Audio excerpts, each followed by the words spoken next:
So if the shift is in the seed, then that means I have to be willing to sacrifice my seed. I got to be willing to take what little I have and deposit that thing in the ground, because God will do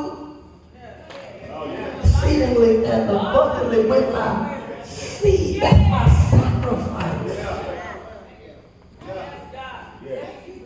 So sometimes, watch this, my sacrifice might not look like your sacrifice. You might have a whole lot more to give than I got to give. I might have a whole lot more to give than you got to give. Our sacrifice won't always look the same, but God can identify the sacrifice if it's real. See, a sacrifice is when you give something and it hurts. A sacrifice is when you're uncomfortable giving that thing, but you give it anyway. A sacrifice is when you love your spouse enough to embrace them even though they got issues. Oh, okay, maybe I don't deal with stuff. Maybe y'all got these pretty marriages where you don't ever get into it, you don't ever disagree. But can I speak to a married person? Can I speak to somebody who's in a relationship that sometimes it ain't always pretty, but you gotta see the love. You gotta. Yes, God. Yeah. Teeth. They say I'm in the house, but I don't think I got the pretty relationship where y'all ain't never went through nothing. But I don't know about you, but me and my girl have been through some stuff. We done literally been to hell and back. So listen, sometimes because I don't want to go back there, I hug her because of the sacrifice. Amen. I'm depositing a seed of what I believe God, because the shift is in the seed. Yeah. In other words, you can't always wait for somebody to do it first. You got to sacrifice. Amen. And maybe that's some of our issues. We wait until we want to see what you gonna do first. Amen. Let's see if you remember the anniversary. How about you do it first? Amen. I want to say that, it's an anniversary. That's both of y'all. He don't have to get a gift for you. How about you get a gift for him?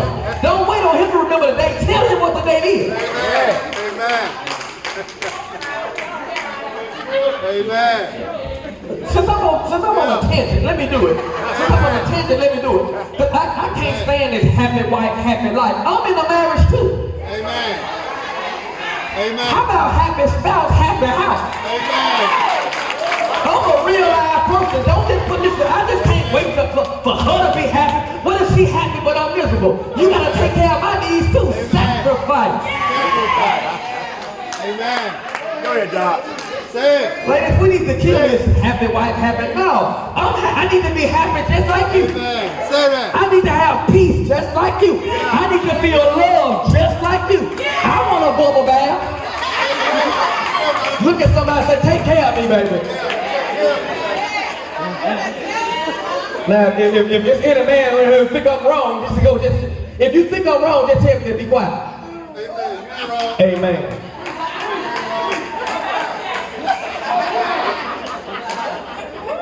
Maybe that's what the issues are. We want to make sure that she's so taken care of that nobody ever meets your need. Because it's triggered something, which makes you susceptible to somebody else who sees your need. I saw how she was treating you.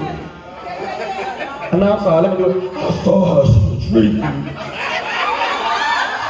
And then you real mad because he cheating with somebody who don't look nothing like you. You mean you gonna do that to me? Okay. She met the need. And let's go back to the scripture. Since when God created her and gave her to him, she was supposed to be the help meet his need. So here's what you serve. That's what sacrifice is. You sacrifice and serve one another. It don't matter how you feel all the time. Faith has nothing to do with how you feel. And I know you understand it because you go to work every day and you can't stand your job. You don't feel like going, but you go because you know ain't nobody gonna put food on the table unless you go. So you gotta do your spouse the same way. You meet the need. That's good. Somebody say sacrifice. Okay. I'm not on my soapbox. Pardon me. Pardon me. I believe in marriage. I'm going to go somewhere. I ain't going to do that. Okay. Okay. Thank you, Holy Ghost. Thank you, Holy Ghost. Okay. So the text says, and Isaac sowed in that land and reaped in the same year 100-fold. Ooh. My God. I'm going to tell you what you missed. I'm going to give it to you. It's so plain in the text. See, preachers, when you look at the text, I need you to really, this is why I need you to do your homework. You just can't get up here and just be preaching. You got to do your work. Right? You got to do your work, because if you do your work, you can unpack some stuff that your natural eye doesn't see. Watch this. So, and Isaac sowed in that land and reaped in the same year 100-fold. So oftentimes we see the 100-fold piece, and we miss it. We miss the journey because we caught up in the destination. The 100-fold is good, yes, but you missed something. Watch this. See, it's one thing to sow seeds of obedience and seeds of faith, but watch this. This next seed that he sows doesn't even make sense. The next seed that he sows don't make sense, Malcolm. Watch this. According to the text, the land was in a famine. Right. Yeah. And yet Isaac still decided to sow a seed in that place. Can I ask you a question? What kind of faith must you have to sow a seed, even if it's on bad ground? Watch out, Doc. That blew all of my mind. Maybe you didn't. We always talk about this is good ground. But I just believe if you sow seeds of obedience and seeds of faith, God will bless you where even your seed, wherever you place your seed, will be even on bad ground, you're going to get a produce. Even if the land is hard, God says, I'm still going to give you a harvest.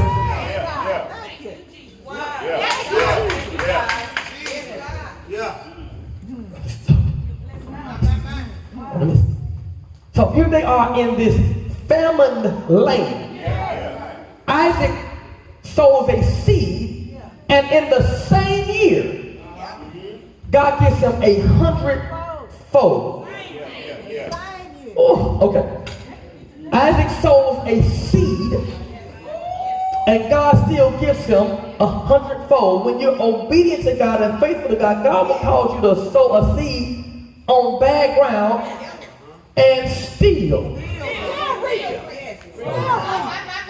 And steal. When I hear the word and steal, I think I'm reminded of when a boxer has gone through hell in the middle of a battle, and at the end the announcer raises up his hands and says, and steal.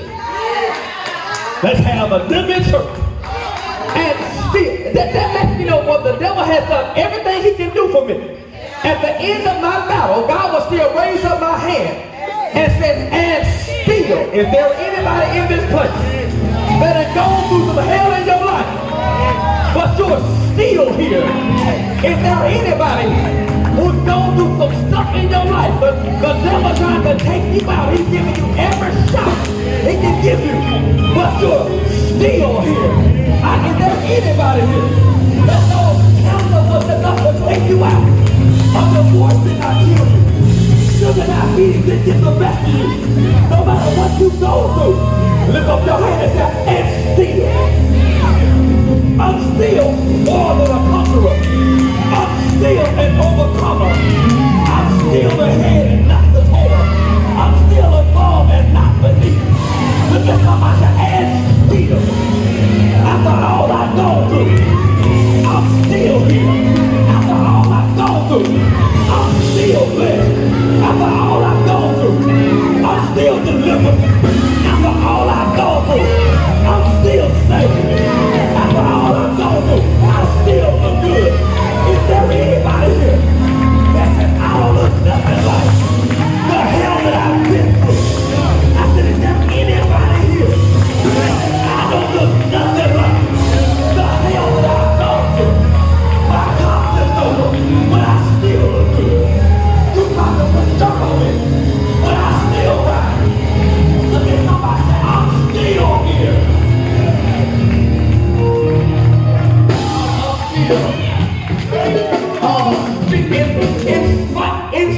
Despite, regardless of what you tried to do to me, I'm still. Still suggests that no matter what happened, it wasn't enough to knock me off. It still suggests that I'm still, no matter what the storm has tried to do. Yeah, Lord. And let's still sit down, and still, that blessed me. So here they are in a famine land, and the famine can stop God's favor. Can I speak that over your life?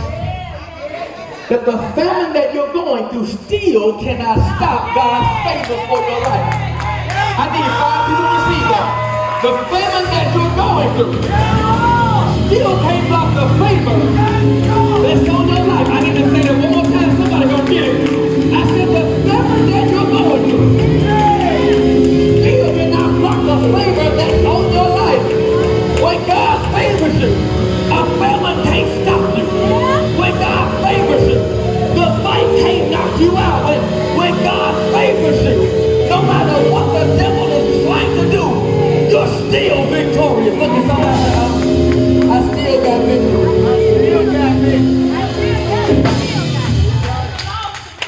Somebody help me say, and still. Matter of fact, can you look at somebody on your road and tell them, I know you're going through some stuff, but because you sit next to me, that says that you are still here. And weeping may endure for a night, but still joy. I said weeping may endure for a night, but joy still comes.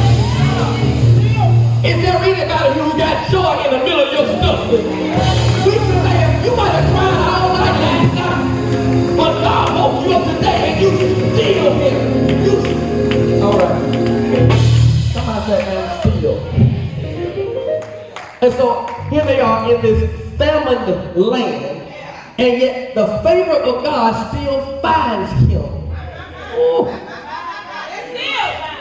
Didn't I tell you last week that no matter where you are, God will find you in that place? That ought to resonate with everybody, because I don't really know where you are or why you are there, but wherever you are, God's favor will still find you, and wherever you are. At the unemployment office, God's favor will still, at the divorce court, God's favor will still find you. In the hospital bed, God's favor will still find you. At the low end of the totem pole, God's favor will still broke, busted, and disgusted. God's favor. Yeah, Lord.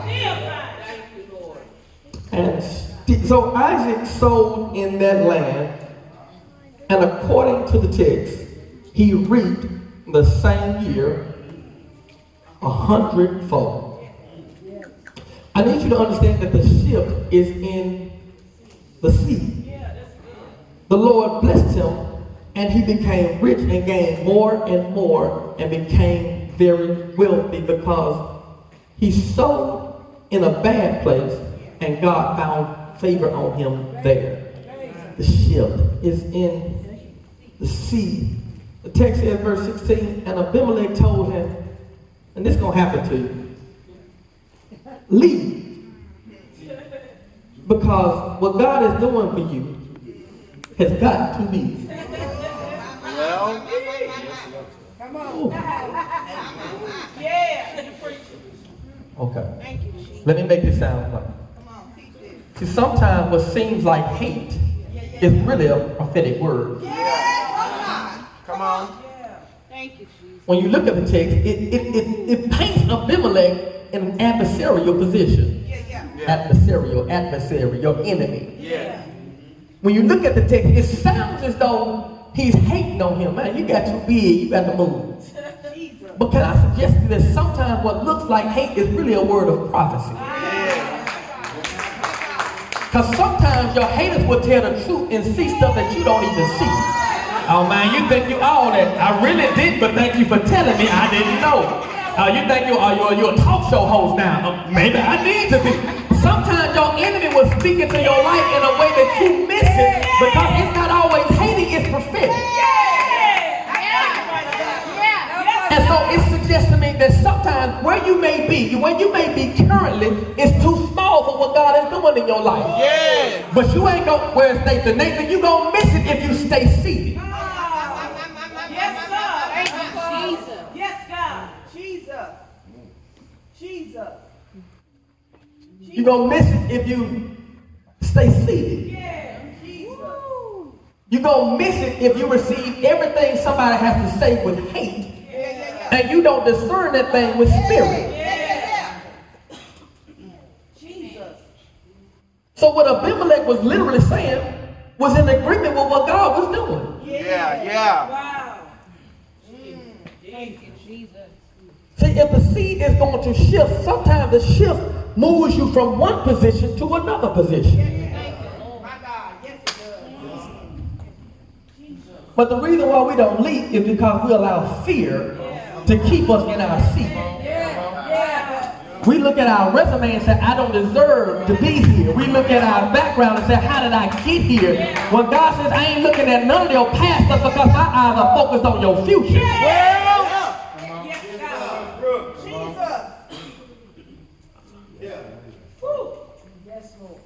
So many of us, play me some Father. Many of us, the seed, we've been sowing seeds for years.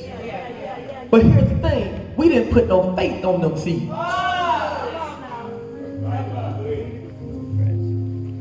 We were doing it out of ignorance. Not fully knowing who we are and who we're connected to. And we kept, and it's true. Sow it on good ground, but I need you to understand that wherever God is good. Wherever God is, that's good ground. Okay, let me make that make sense. Here's Moses in a desert, and he sees a blaze on a mountain. The mountain looks nothing like a tabernacle. The mountain doesn't have a steeple. The mountain has no stained glass windows. The mountain has no red carpet and seated rows. The mountain was literally a mountain. But when Moses gets there, he's standing there and he hears the Spirit of God says, take off your shoes because where you're standing is good ground. Which suggests to me that wherever God is, it's good ground. Yes, Lord. Yes, Lord. And so when you believe God for who he really is, when you put your obedience and your faith in God, God will cause you to sow seeds. In whatever place you're in, hashtag whatever season you're in. And God says, if you sow those seeds, your seed will make room for you.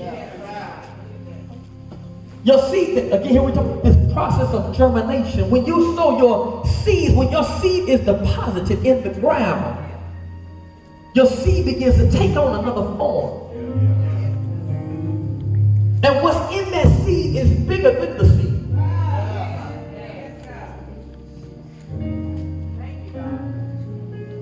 So you're going to miss it because somebody's going to say, hey, you shouldn't give that much in church. You know he just got a new car, right?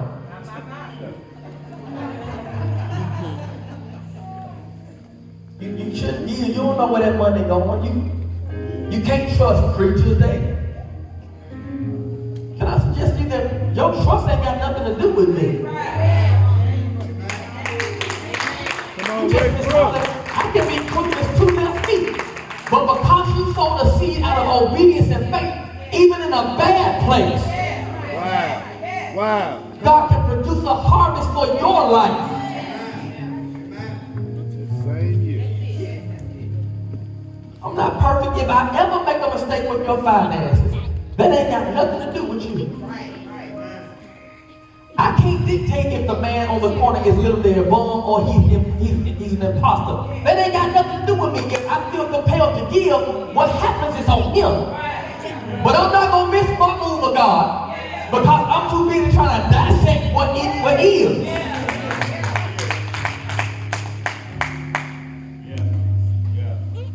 The shift is in your seed. You get to be willing to sow seeds to get the harvest. I would watch my grandmother every year take seeds. You know, we didn't have the most coming up.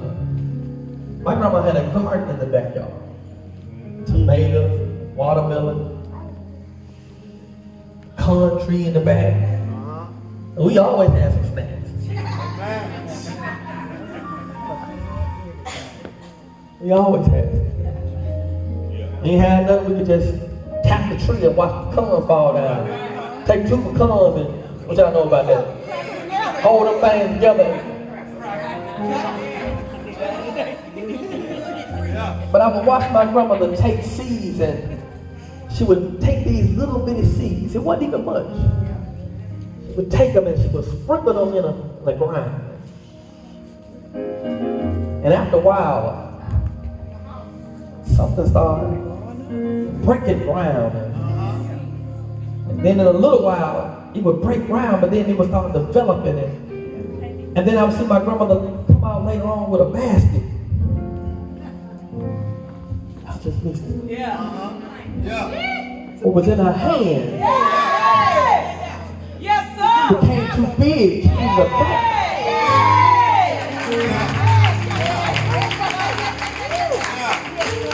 What started off as stuff in her hand, TT, it was just little kernels. But she would need a basket to come and get what she deposited. And her garden grew so much that she couldn't keep the garden where it was. She had to plant a whole nother because the harvest had gotten so big. What looked like a problem wasn't really a problem. What the problem was, her vision was too small.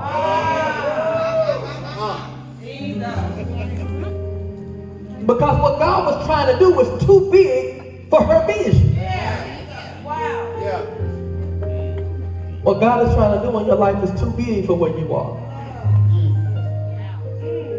For some of you, that may be a physical move. For some of you, there is a mental or spiritual move. Maybe emotionally, you need to leave that place. Because that bitterness is killing you. It's rich over here. That bitterness is killing you. Not forgiving him or her ain't got nothing to do with them. It's binding you. So God says, you need to leave from that place. Because it can't support the harvest that I'm trying to send your way.